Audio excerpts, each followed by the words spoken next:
Now everyone please stand up for your leader. Miss Prayer Leader, let us the prayer please. Amen. Thank you. So good morning.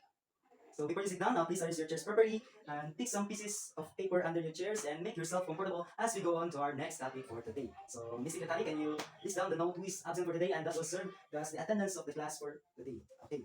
So I have only one and only rule in my class, and that is respect. Again, the one and only rule in the class is respect. So before we proceed to our new topic for today, so again, what was our last topic last meeting? Yes, Mr. Miranda. Very good, the application of determinants. So before we proceed to our new topic, let's play some games. Who wants to play a game?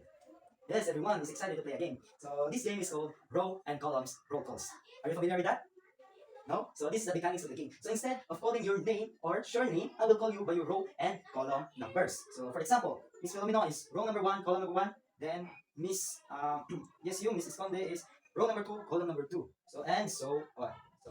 So if I call your row and column number, you need to respond by standing. Failure to respond will have a consequences. So the consequences will be drawing. Draw what I will ask later. So, hey, are we clear? So let's start. Okay, let's start. So thank you for your cooperation. So since Mr. De Laguna is the one who didn't respond to my roll call, so he will have the consequence. Okay. So based on the activity, thank you, Mr. De Laguna. So based on the activity or in our games, so what do you think our topic for today? Yes, you, Mr. John Paul. Yes, very good, vector. Our topic for today is all about vector, specifically vector in R raised to the power of n, or what we call the vector in space. So everyone, can you read our objective, please? Okay, thank you. So before we proceed to our topic, let's have another activity. So this time I will group you into 7. Each group consists of 7 members. So the 4 will be the magnitude of the vector, the 2 will be the head of the vector, and the 1 will be the tail of the vector. So this game or this activity is called the vector's direction. So I will say the direction, and you need to point the vector in that direction within 5 seconds. Are we clear? So let's start. Okay, thank you for your participation. So go back to your proper seat, please. So I have a question. So how do you find our activity? It is difficult, easy, enjoy? Yes? So thank you. So it is very enjoyable activity. So thank you. And what are the strategies you make in order for you to perform the direction within allocated time? Okay, thank you. And what do you think is the important role of vectors? Yes, Mr. Jumper. So thank you. Now let's proceed to our lesson. So let's proceed to our topic today, vectors in physics engineering. A vector is characterized by two quantities n and direction, and represented by a directed line segment. In this chapter, you will see that these are only two special types of vectors. The geometric representations can help you understand the more general of the vector. Now let's proceed to vector plane. So a vector plane is represented geometrically by a directed line segment, whose initial point is origin and whose terminal point is the point x1 and x2. As shown in figure 4.1, this vector is represented by the same order pair used to represent its terminal point, that is x is equal to x1 and x2. So this is okay. This is our y-axis and this is our x-axis. So sa labas natin kanina, ito po yung ating origin. So this is just an example.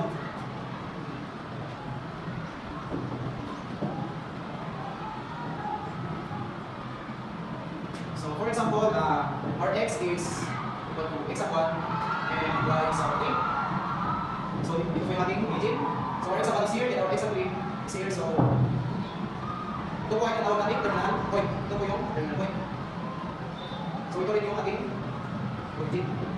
origin or initial point. So make it here, let's have another example. Okay, it's going 0. So this is our x-axis and y-axis. 1, 2, and 3. 1, 2, and 3. So negative 1, negative 2, and negative 1. For example, x is equal to 2 and 3. So our x-axis here is 2.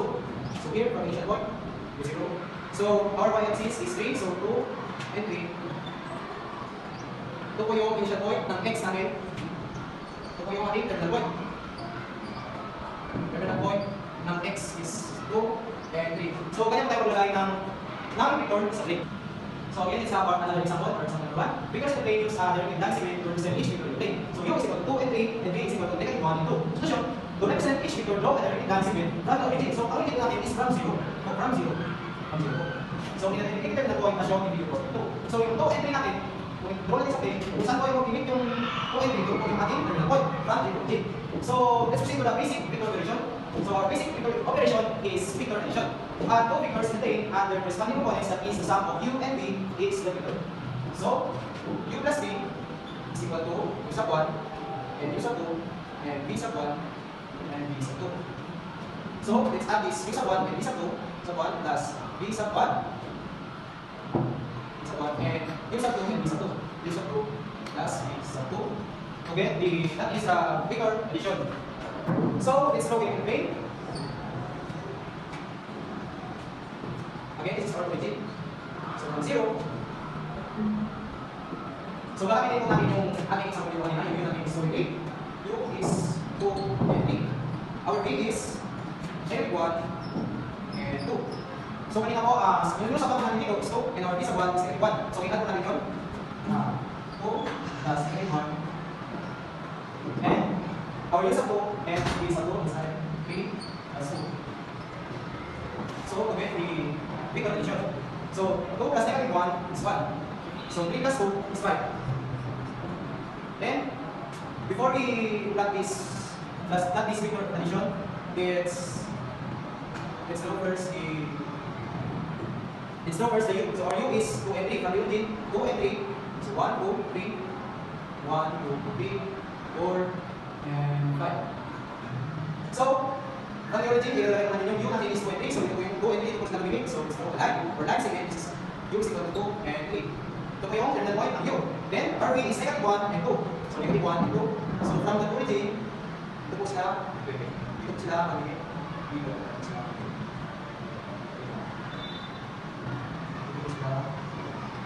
Ito yung terminal point ng v. V is equal to negative 1 and 2. Then, our vector addition is we add u plus v, then we get the 1 and 5. So, yung 1 and 5 natin is from 1. Ito po yung sila limit. From the origin, so ito po yung terminal point if we add u plus 1. Always remember na sa gitna palagi yung if we add u plus v, always remember na sa gitna yung kanyang line segment. So that's the vector addition. So ganyan po magkana ang vector addition. So for this topic, let's have another example. So now let's proceed to our main topic, which is the vectors in R raised to the power of n, or what we call the R in space. So the discussion of vector in plane can now be extended to the discussion of vector in space. So vector in space is represented by an ordered n-tuple. So for instance, an order of triple has a form of x sub 1, x sub 2, x sub 3, and an order of quadruple has a form of x sub 1, x sub 2, x sub 3, and x sub 4. And a general form for n-tuples, an order of n-tuples, is x sub 1, x sub 2, x sub 3, until x sub n. So the set of all n-tuples is R called in space, and it is denoted by R raised to the power of n. So the sum of vectors in R in space and the scalar multiple of R in space is called the standard operation of vectors in R in space and defined as follow. Okay, understand? So this will be the form, and for further understanding or para mas maintindihan natin, let's have an example. Okay, class. So now let's proceed sa example number 2. So kanina, sinabi na Sir Silero ang formula sa ating vector. So ang gagawin natin is mag-add tayo ng 2 vectors. Add yung 2 vectors in plane. So for example, meron tayong vector u is equal to order pairs of 4 and vector v, ang order pair is 2 and then 2. So in adding ang 2 vectors, i-add mo lang ang u plus v. So ang formula kanina is ang magiging result is u sub 1 plus v sub 1 is equal to and u sub 2 plus v sub 2. So magkukam na ang sum ng vector. So ang isa pa dito is 1. So add natin ang v sub 1 which is 2. And then ang u sub 2 natin sa kabila is 4.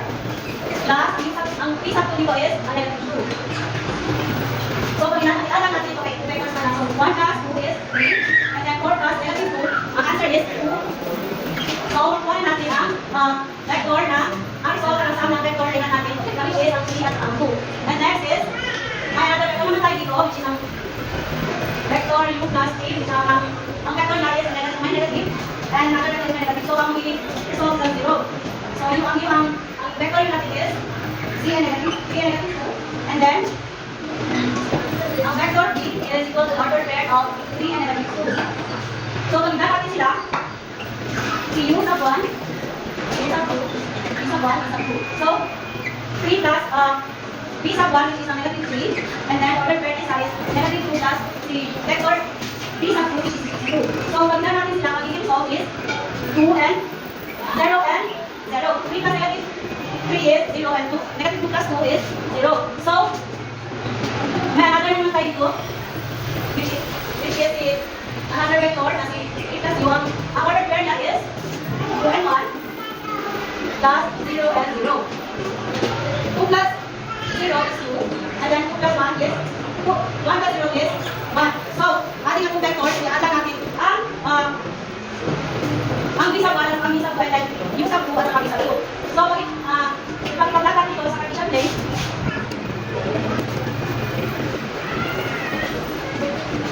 Klaro ba ang percentage dito? So, ipag-plug natin ito sa partition plane. So, ang U sub 2 ang value U ay ang order pair ni U is the 1 and 4. So, ang isang vector ng start na sa origin which is dito sa 0. So, ang order pair natin is 1 and 4. Tapos C. And then, ang C natin is 2 and negative.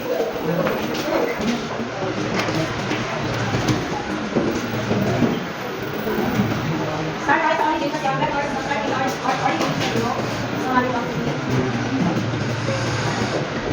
so, alam pa natin na sum, which is si 3 and negative, si 3 at kasi 2. So, pag-start tayo sa original, i-plug natin si 3 at kasi 2.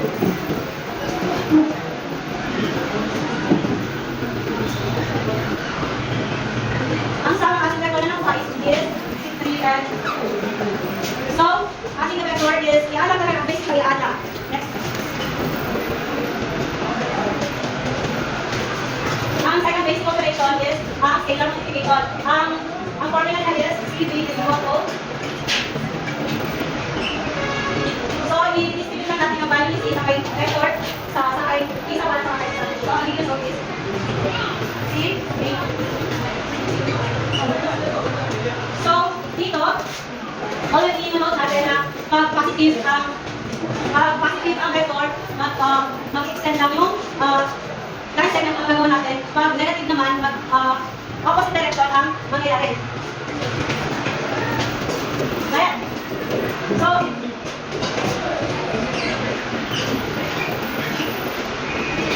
for example, ang vector natin is positive. So, mag-start tayo dito sa origin. Ipapala natin na dito.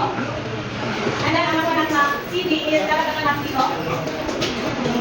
And then, the negative CV is opposite direction ang mangyayari.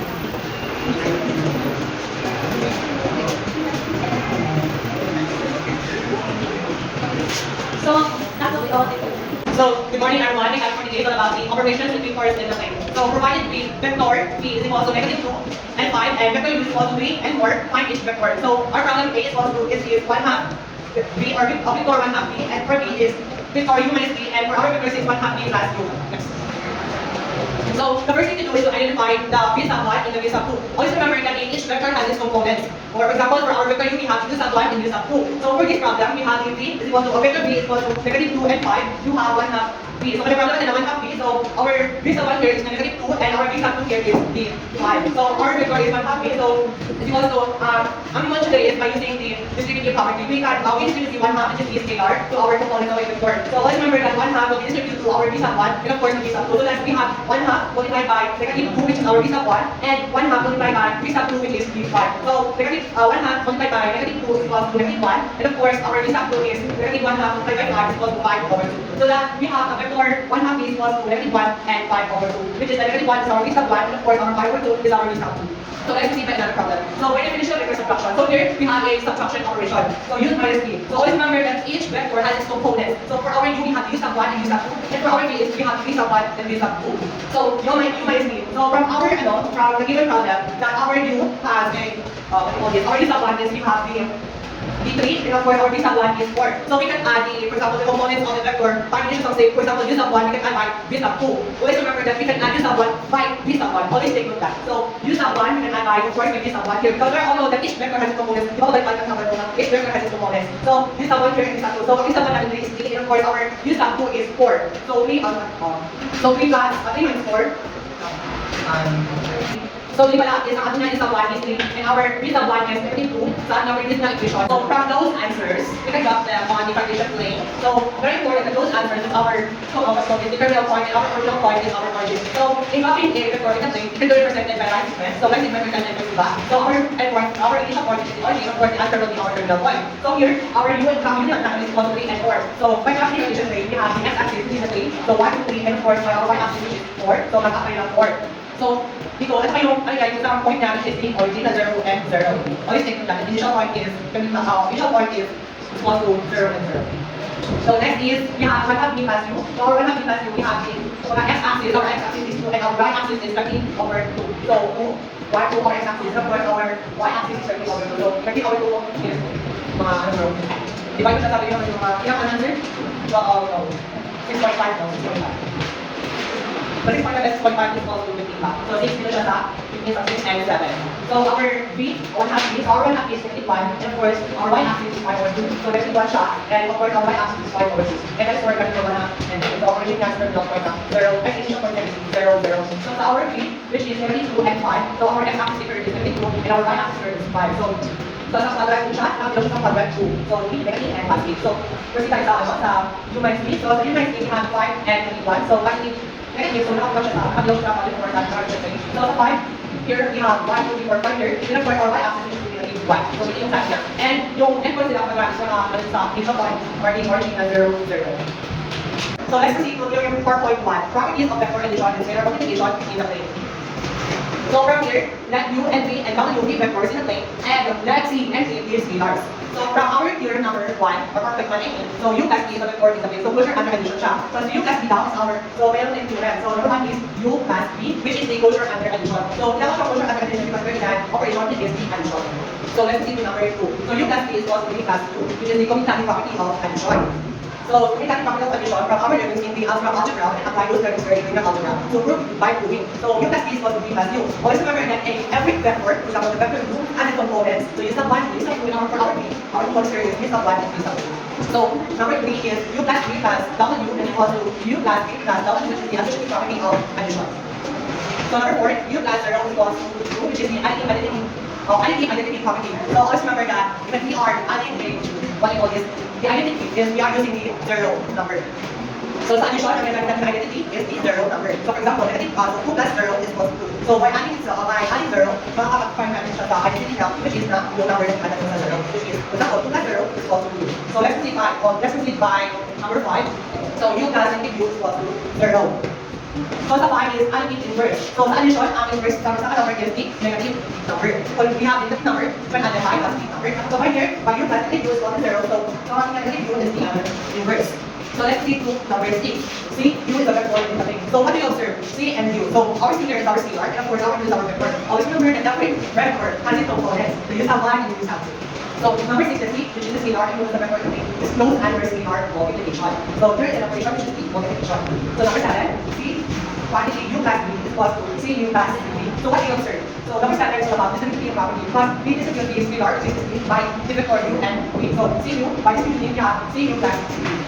So number 8, for C plus D, our C plus D, our C and D is our C and D is our scalar, and our U is our vector. So from here, we're on top distributive property also. So when distributing U C by U, of course, we're talking C U plus D U. First, we distribute this, so we have C U plus D U, and that is a distributive property. So let's proceed by number 9. So C and D U. So C quantity D U is equal to C quantity U. So additive property of multiplication.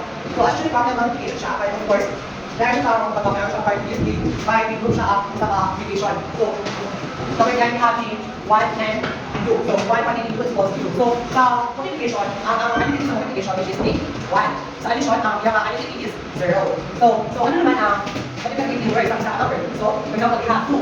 So the inverse of 2 is 1 half. So we can come up is 1. So 1. Alright? So we have we're working on properties of vector addition and scalar multiplication in the plane. So number 1 is closure under addition. Number 2 it is the commutative property of addition. Number 3 is associative property of addition. Number 4 is identity property. Number 5 is additive inverse property. Number 6 is closure under scalar multiplication. Number 7 distributive property. Same with number 8. And of course number 9 is associative property of multiplication and multiplication negative property. So additional properties are vectors and plane. So number 4 is additive property. So from here, His given example is associative family of addition. So U plus B plus B is equal to sign U plus B plus W. So how? So by applying our knowledge from algebra, so I didn't know that. So from here, algebra program, now we will have component, of course, U plus B plus W. So vector siya, no? So U vector 2, vector 3, and vector W. So it's vector has component. So sa our program, B sub 1 and B sub 2 plus B sub 1 plus B sub 2 plus W sub 1, W sub 1 and W sub 2. So you have B sub 1, so pag natin na, we can add the vector, you can use some component. So we can add them by, for example, B sub 1, of course, add by B sub 1. So we can have this U plus B plus W. So hanap sa number na number. This is an example of a or moving of the family of addition. Thank you. Morning everyone. So, since natapos na kami sa call discussing yung vector point 1, which is the properties of vectors, now let's take the vectors operation in R3, which is ang one niya is, ang mga points na is 3 or B kung wala nakakaloob sa vector. So, here example, so kung kaya ng U, is equals to negative 1, 0, 1. So, ang U na natin is, ang value is negative 1, 0, and 1. And our B is 2, negative 1, and 5. So, 1 each vector. So, ang A is U plus B. So, hanapin natin ang sum ito or the result of this. So, we all know may formula nga, ang kanya is in the vector, ang formula is U sub 1 plus B sub 1 and U sub 2 plus B sub 2. Since ang mga yung points or ang kanya kakalog dito, mag-isa na yung 2. So, and U sub 3 plus B sub 3. So, now, ang kanya is coming, U plus B is equal to the value of U and B. So, we have negative 1, 0, and 1 plus value of B, which is 2, negative 1, and 5. So, kaya nasabi ko, yung U sub 1 plus B sub 1 ang equal. Negative 1 plus 2, ang result niya is 1. So, next is 0 plus negative 1, negative 1. So, 1 plus 5 is equals to 6. So, ang result is U plus B is equals to 1, negative 1, and 6. So, now let's proceed to the 2 U or the scalar. Kung pagkat pa, ang 2 natin is our scalar, right? So, ganun pa rin, substitute ang value of 2. So, 2 multiplied by the value of U, which is negative 1, 0, and 1. So, gaya sa isang code, this will give me scalar. So, 2 times negative 1 is negative 2. 2 times 0, 0. So, 2 times 1 is 2. So, that's the value of 2. So, now let's proceed to B minus 2U. So, B minus 2U. So, ang gawin lang natin, since ako naman yung value ng 2U, ang iba lang natin is substitute na lang. So, substitute value of B, which is 2, negative 1, and 5. And value of 2U, which is this one. So, negative 2, 0, and 2. So, same pa rin. So, minus na siya. 2 minus negative 2 is 4. So, kulang pa naman, sorry. So, negative 1 minus 0 is negative ba or positive? So, negative 1, so right. So, 5 minus 2 is 3. So, that's the value of B minus 2. So, next slide please. So, kita niya, negative 1, negative 1, and 6. And sabi ko, so B is negative 2 here, W, and the next one is 0. So, as you can see, 4, negative 1, and so that's all. So okay, let's continue our discussion. Here is example number 5, vector operations with R is 4. So kanina is R is 3, where sa example number 5 is R is 4. So ang gagawin natin dito is 4 set of pairs. So let's solve this left vector is equals to 2, negative 1, 5, 0, and then vector B is 4, 3, 1, and negative 1, and vector W is negative 6, 2, 0, and 3. G vectors and R is 4, so X. So let's go for the question number 8. So here is X is equals to 2U minus B plus 3W. So to solve this is kailangan natin gawin yung report by 2, kailangan natin magkaroon ng algebraic manipulation. So first is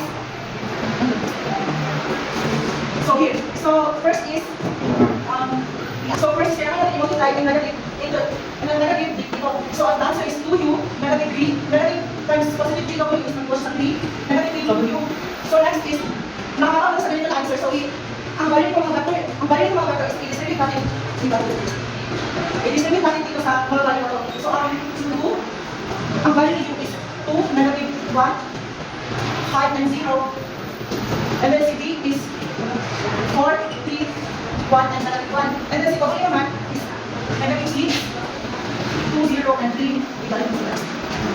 So, to solve this is, yung may scalar value na 2, is kailangan natin siya i-multiply. So, 2 times 2 is equal to 4. 2 times negative 1 is negative 2. 2 times negative 5 is 10. 2 times 0 is 0. And then the next command is copy ng addition scalar.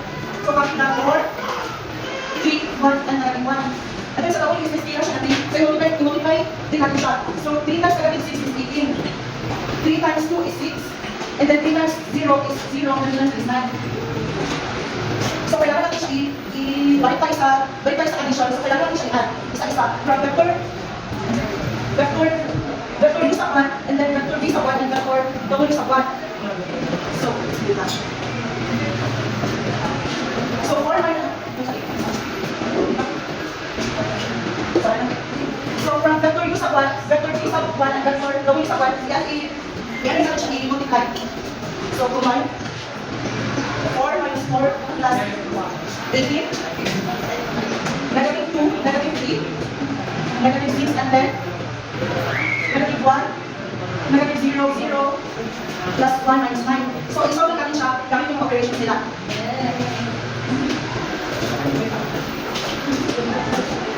So, ito. So, 4 minus 4 is 0 plus 18 is equals to 18. Negative 2 minus 3 minus 6 is equals to negative 11. And then negative 1 and 0 is 9. And then 0 plus 1 minus 9 is 8. So, nagkakabot na ganito ang answer. Okay, ako. So, ito ang answer natin sa equation A. Let's solve for that sa equation B. So, the equation is 3x plus w is equals to 2u minus b plus x. So, kapag lang kanina, i-multiply natin siya sa isa.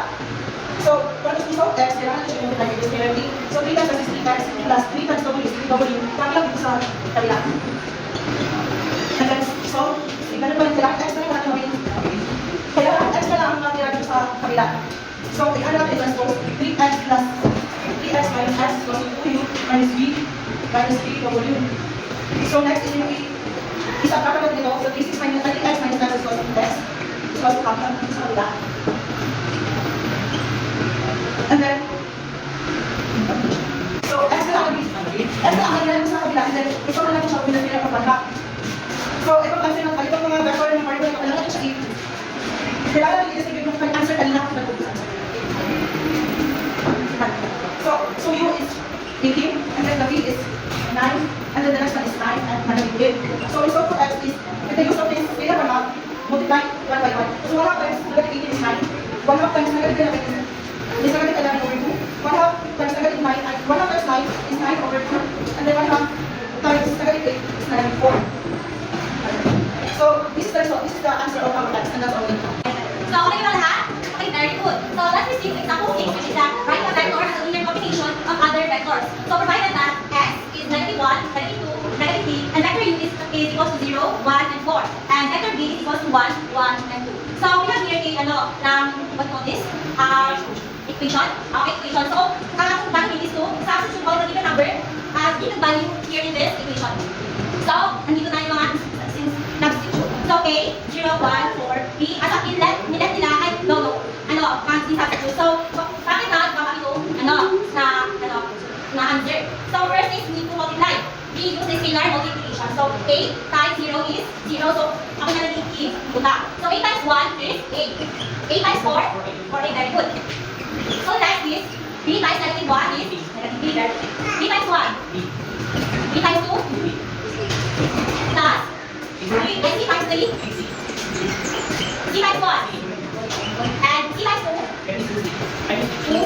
So, combine like third. So, di ba, hindi na natin negative 0. So, mag-consider din. So, negative B plus 3B. For I A, next B, and next is the 4A. And 2. So, we have here the 3 equation.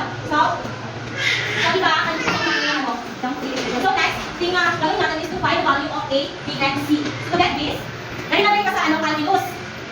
We need to find the value of A, B, and C. We can use different methods. Because the denomination or using your calculator or the calculator. So, using the calculator for A and C. So, we get the value of A is 1, B is negative 2, and C is negative 1. So, next to the result of the combination of U, B, and W. So, di ba, ang A, you can substitute it into U. And negative 2B, divided doon sa ako na, kayo na kung meron na 4. Which is, so next, is the vector 1, and the combination of the vectors 1, 2, and negative 2, and negative 4. Graph these vectors in the plane and explain your answer to vector 3. Similarly, get the name of the vector 1. 1 is the linear combination of vector 1, and 1, 2, and 2, 1. 1 is the graphic significance of this question in every vector is 1 equal to the combination of vectors 1 and 2, 2 and 1 is imaginary significance. Or para mag-exercise on your brain, so please answer this in your chair. So So that's the end of our discussion. So any questions, clarification regarding to our topic? Wala. So naintindihan ba lahat? So okay, thank you. So now, let's have an oral presentation. So this time, I want you to reflect the concept and ideas of the topic that have been introduced and answer my question. The question is, what do you think is the importance of vectors in our daily life? So okay, so thank you everyone. So now let's have a quiz. For your quiz, I want you to get 1/2 crosswise. So these are the quiz. Okay, thank you everyone. And for your assignment is, I just want you to study the next topic, which is the vector in space. And I guess that will be all. Please stand up. So good day everyone. Okay, thank you. Goodbye.